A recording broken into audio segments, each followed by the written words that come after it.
सलमान खान को जान से मारने की धमकियां किसने दी? बिग बॉस में हाजिरीन का दाखिला क्यों बंद कर दिया गया? आइए वजह जानते हैं।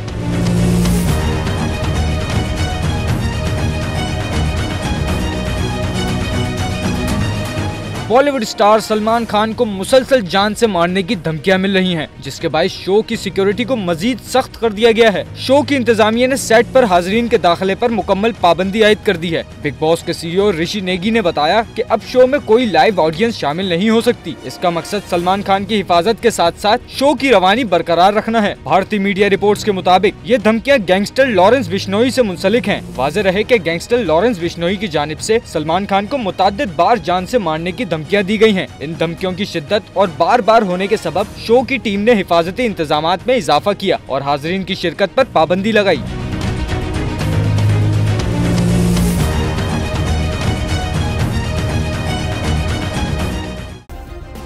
सब्सक्राइब करें और बेल दबाएं ताकि कोई खबर रह न जाए।